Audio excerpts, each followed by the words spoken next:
Hoy vamos a continuar a contemplar la historia de Jacob y hoy la catequesis se llama El peligro de las riquezas. Empezamos nuestra meditación con el capítulo 29, versículos 9 a 12. Todavía estaba hablando con ellos cuando llegó Raquel, que era pastora, con el rebaño de su padre.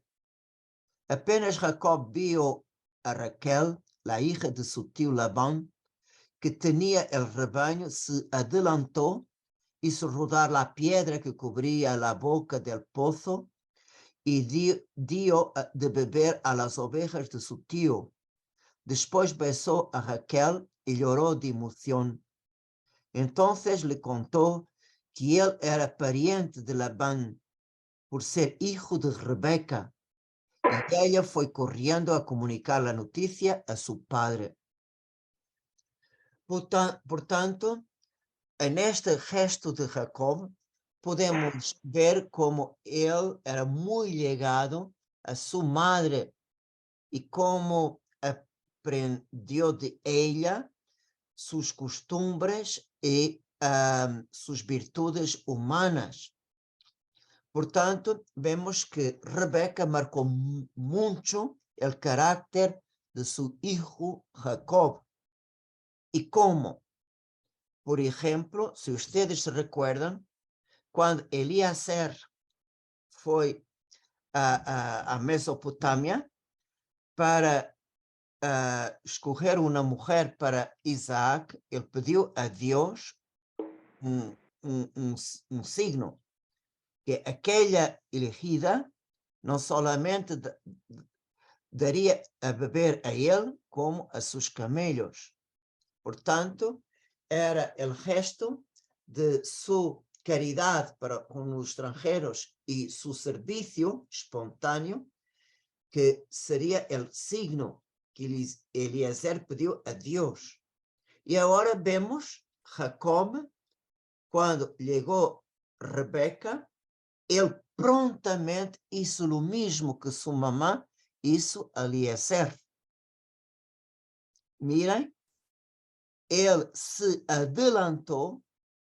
Raquel não pediu nada, foi él que se adelantou, hizo rodar la piedra que cubría la boca del pozo y dio a beber a las ovejas de su tío. Por tanto, en el corazón de Jacob había también el espíritu de servicio y de caridad, de disponibilidad para hacer el bien. Por tanto, vemos, fue en este contexto de caridad y de servicio que él encontró Raquel, como Eliezer encontró Rebeca, y a través de ella entró en casa de su tío, hermano de su madre.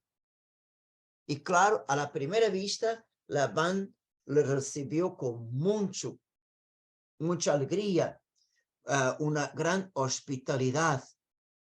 Y entonces, de pronto, Jacob era con un corazón muy limpio, un corazón sin falsidad.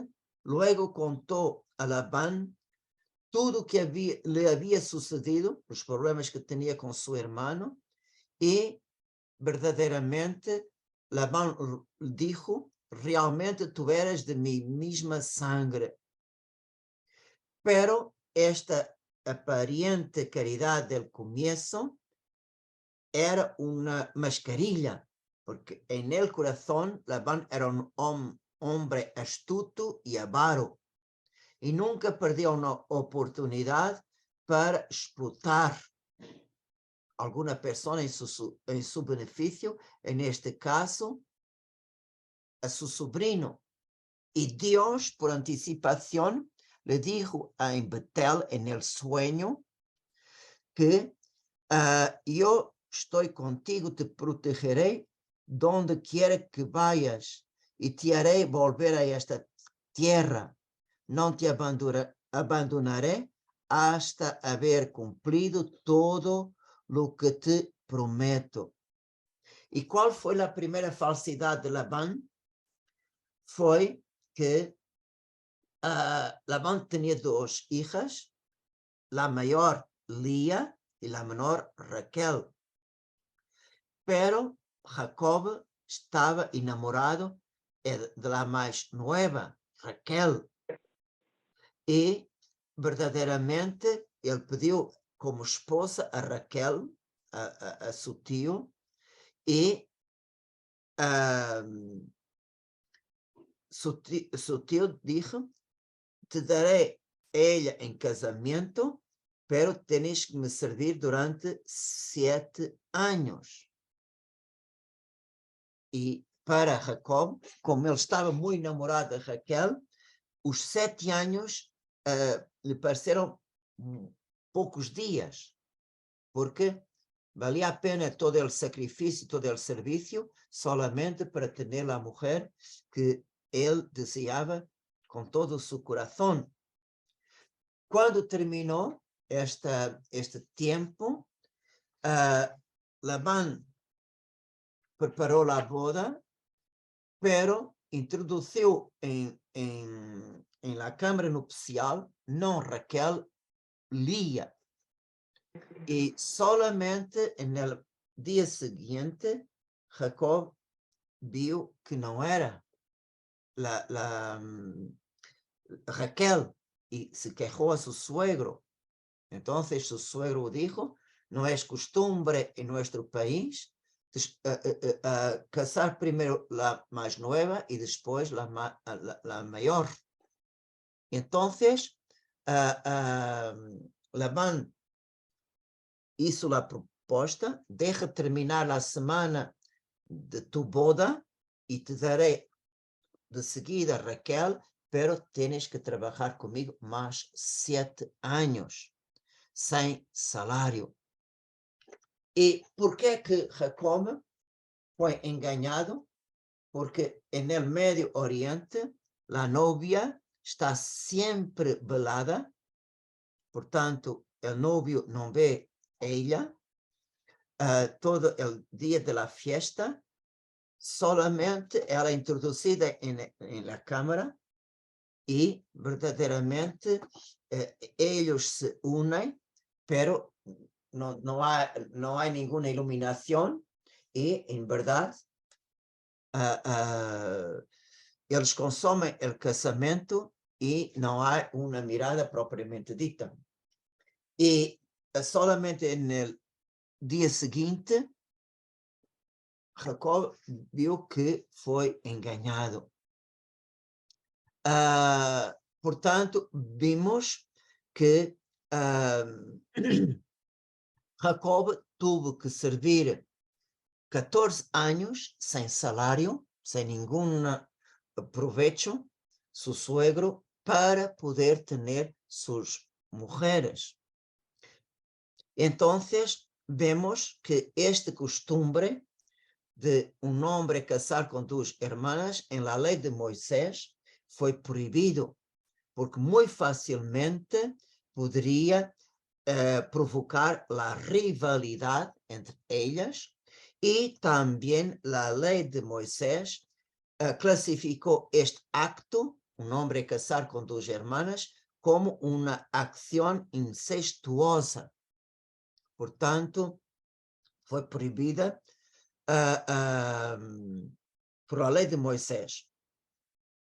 Entonces, vemos por qué que Jacob aceptou este serviço sem nenhum pago, porque en el costumbre el novio tenía que pagar a su suegro una gran cantidad de dinero o de presentes, de bienes materiales a su suegro por poder casar con la hija.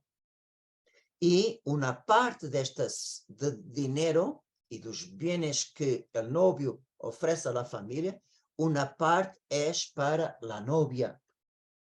Por tanto, vemos no solamente con el casamiento, la casa de su suegro enriquece, como también la novia no va de mãos vacías para el casamiento. Una parte dos bienes do novio passa para la novia.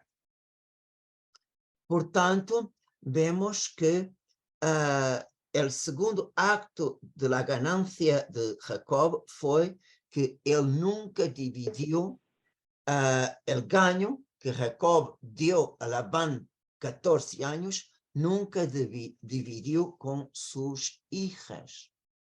Y vemos que Jacob, en el último encuentro con su suegro, verdaderamente se queja como su suegro fue ganancioso y Jacob solamente le dio ganho. Por ejemplo, en el capítulo 31, versículos 38 a 42, Jacob se queja. En los 20 años que estuve contigo, tus ovejas y tus cabras nunca abortaron, y jamás me comí de los carneros de tu rebaño, nunca te llevé un animal despedazado por las fieras, yo mismo debía reparar la pérdida porque tú me reclamabas lo que había sido robado tanto de día como de noche. De día me consumía el calor y la noche la helada, y el sueño huía de mis ojos. De los 20 años que pasé en tu casa, 14 trabajé por tus 2 hijas, 6 por tu rebaño, y tú me cambiaste el salario 10 veces. Y si el Dios de mi padre, el Dios de Abraham y el terror de Isaac no hubiera estado de mi parte, me habrías despedido con las manos vacías.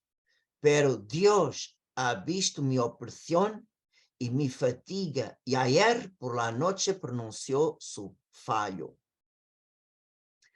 Y entonces podemos preguntar cómo es que Dios recompensa a Jacob por su trabajo y su honestidad. Entonces vemos que Jacob aceitou, después de 14 años, se quedar en su suegro, pero tudo que ele ia trabalhar agora era para ele e sua família. Portanto, não era mais para su suegro. E Labán perguntou, então, qual é tu salário? E então, su salário era solamente que quando os animais vão se cruzar e há nascimentos de las crías, portanto, Jacob só se quedaria com las crías que não seriam blancas nem negras, porque en el oriente, normalmente, los rebaños orientales, las ovejas salían siempre blancas y las cabras negras. Por tanto, todo que era el normal se quedaría con Labán, y los animales que serían mezclados, las dos cores, entonces se quedarían con Jacob. Claro que Labán pensó que habría hecho un buen negocio, pero Dios en verdad enseñó a Jacob a cruzar os machos con las hembras para que diera crías con la color mezclada. Entonces, desde que Jacob seguía el consejo del Señor, até es curioso, en el capítulo 31, versículo 12, Jacob dijo que en el sueño fue el ángel que le dijo, Fíjate bem, todos os chivos que cumprem a las cabras são raiados, manchados ou moteados, porque eu me he dado conta de tudo que te hizo Labán. Portanto, por la noche, cada vez que Labán le cambiaba el salario, el ángel decía a Jacob cómo debería cruzar los machos con las hembras. Entonces, vemos por meio deste trabalho honesto, com a ajuda do Senhor, a riqueza de Jacob foi aumentando e a riqueza de Labán foi baixando, pero sempre com honestidade, não com nenhuma falsidade.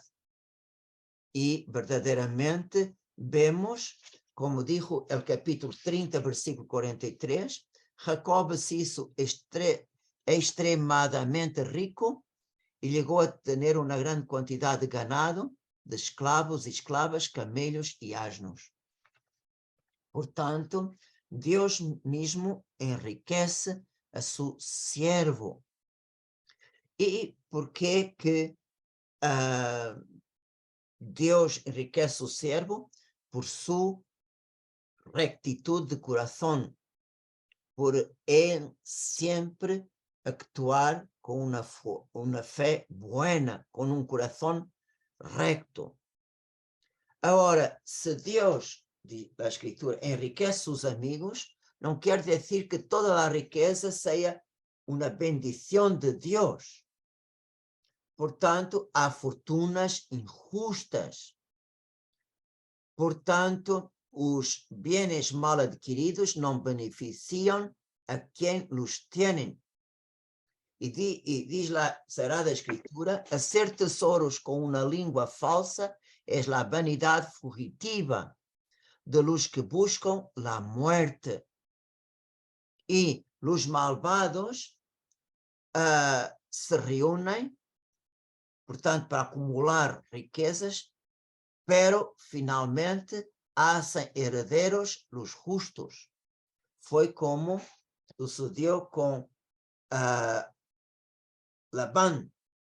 La avaricia de Labán terminó en beneficio de Jacob.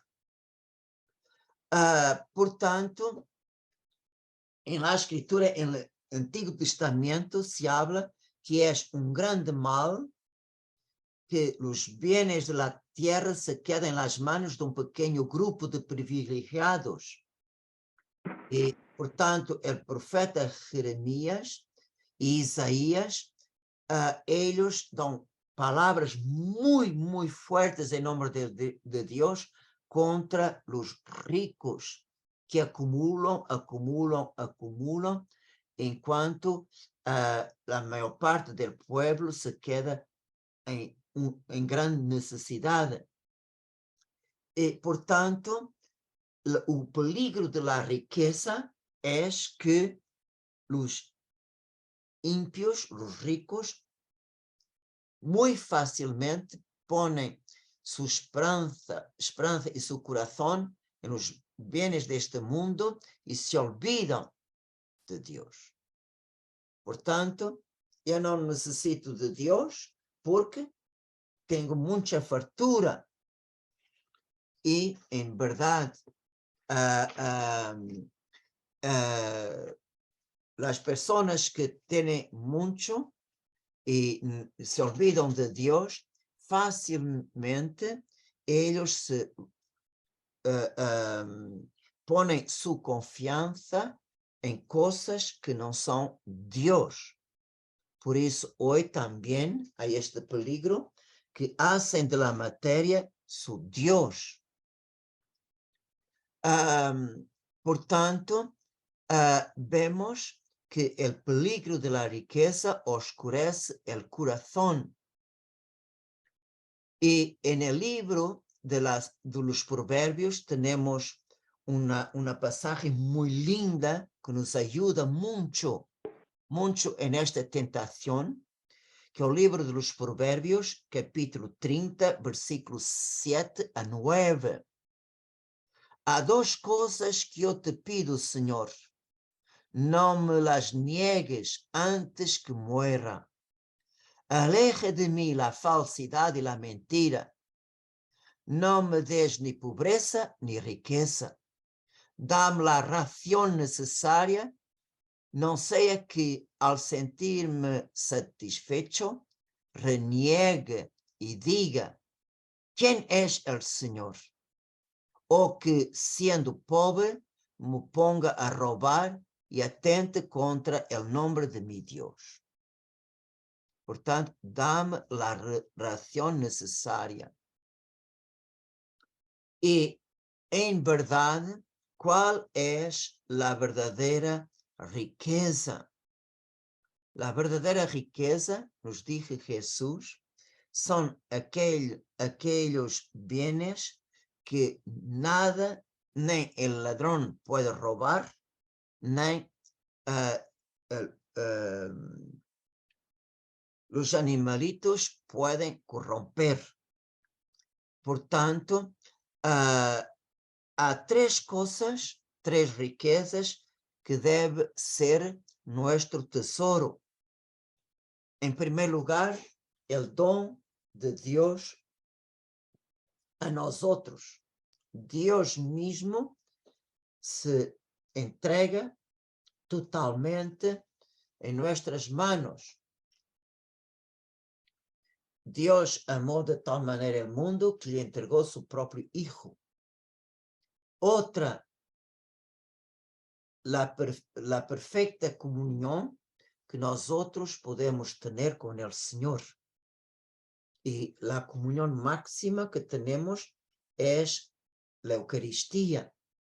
Podemos tomar o Senhor, Ele se queda com nós outros e nós outros com Ele, e por Ele nos unimos ao Padre em la fuerza del Espírito Santo.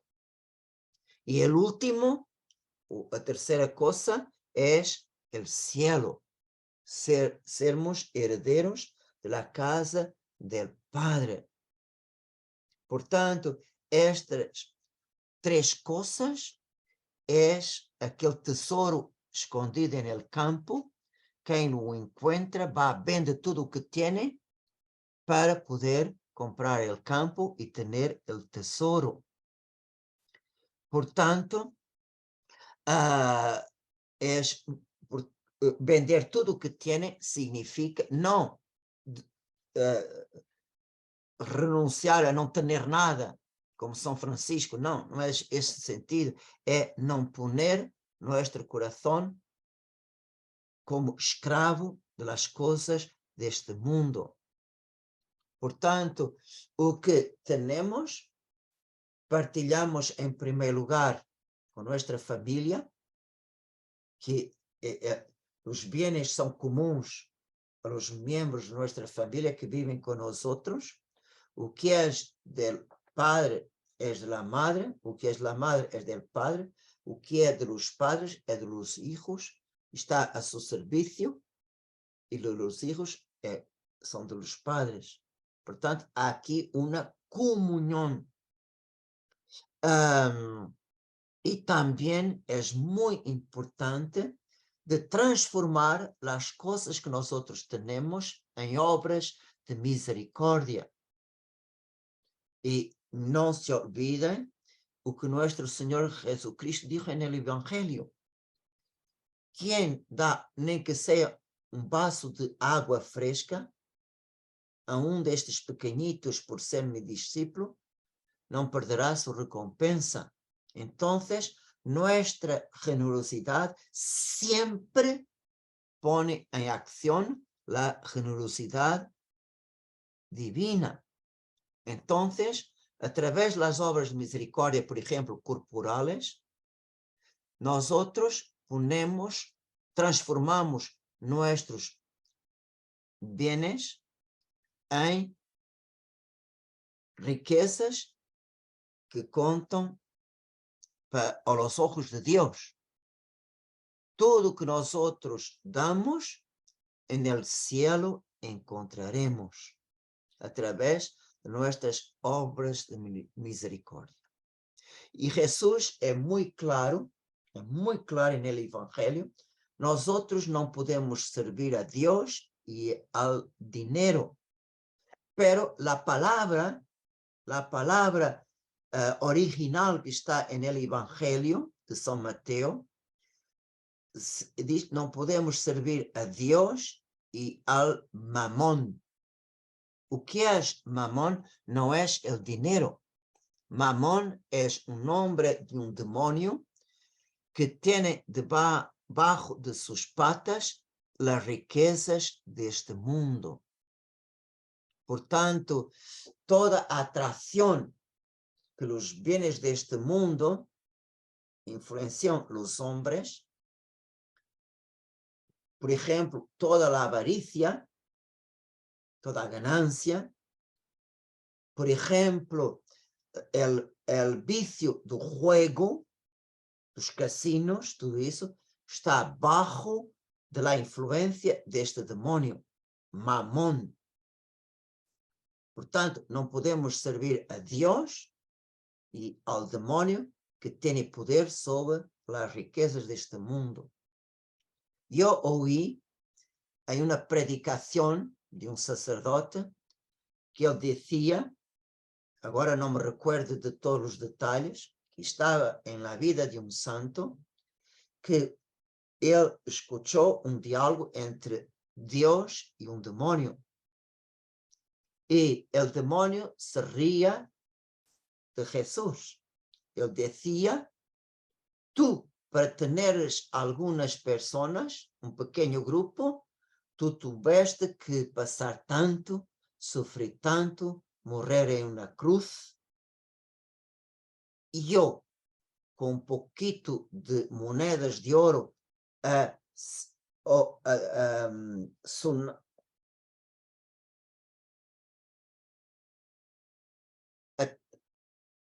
sonar en mis manos, tengo el mundo entero en mis pies.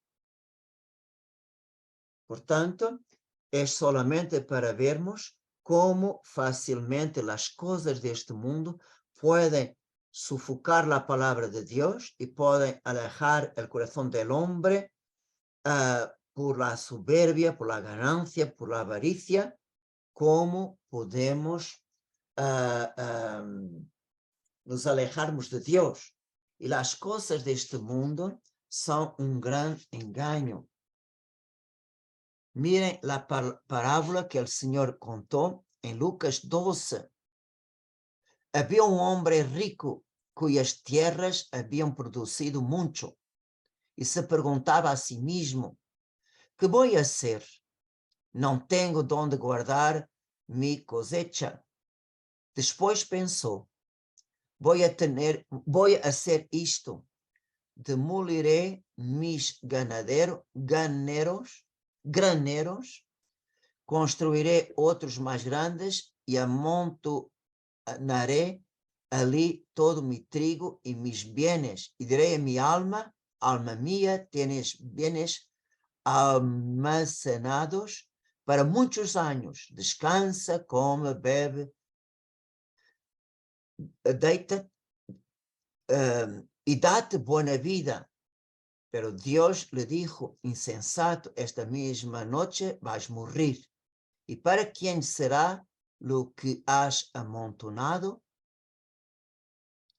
Isto es lo que sucede al que acumula riquezas para sí y no es rico a los ojos de Dios. Por tanto, es por eso, por esta gran atracción que el demonio ejerce en los corazones de los hombres, que Jesús dijo, es más fácil a un camello pasar por el ojo de una aguja que un rico entrar en el cielo. Un camello no es aquel animal grande del desierto. Un camello, recuerden que Jesús habla para pescadores. Camello es una cuerda que se utiliza en la pesca, gruesa, y entonces es muy difícil aquella cuerda pasar por el ojo de una aguja. Portanto, vemos que un rico entrar en el cielo no es fácil. Ahora, miren, no es malo haber ricos y pobres, no. El mal es, por ejemplo, el pobre Lázaro quería alimentarse de las migajas que caían en la mesa del rico y nadie les le daba. ¿Por qué es que Dios permite la diferencia? Para la diferencia haber complementariedad, haber solidaridad, haber partilla. Y miren, el gran contradicción es que en la iglesia, siempre la riqueza de la iglesia son los pobres. Porque muchas veces aquella persona que tiene y que se consegue libertar de Satán es una gran gracia. Una gran gracia. Ay, yo conocí gente que tenía mucho y era muy generosa, muy generosa. Por tanto, tenían y saben partilhar, saben escapar a la influencia de Satanás y sabe resgatar su riqueza para que Dios proteja estas familias que tienen de toda la influencia del demonio. Pero es muy importante siempre tener esta orientación, estar alerta contra esta tentación. Pero siempre en la iglesia los pobres siempre fueron más generosos, siempre, porque los pobres es como la viuda del evangelio, llegan a dar todo lo que tienen por amor de Dios. Por eso es muy importante siempre resgatar lo que tenemos con obras de misericordia. Y así protegemos nuestro patrimonio de toda la influencia del enemigo.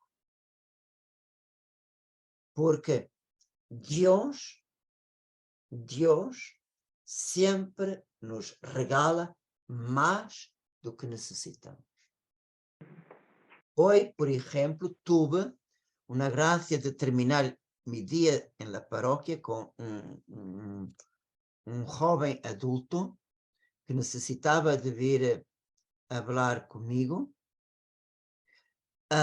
Y antes de partir, eu perguntei se ele gostava de chocolate. Ele sorriu. Entonces fui a mi geladeira buscar una cajita de chocolate y él me dijo, Padre Carlos, a ti te regalan cosas que no imaginamos. Y yo respondí, claro, cuando me regalan es para que yo pueda partilhar con los demás. Y aquella persona se quedó con una sonrisa hasta las orejas. Y es verdad. Cómo Dios nos pone en nuestras manos las cosas y nunca nos va a faltar con nada. Y nosotros sabemos, es como una palabra que está escrita en los Hechos de los Apóstolos 20:35, há más alegría en dar que en recibir. Por tanto, que el Señor nos ayude a tener siempre esta cosa en nuestro corazón. Amén. Amén.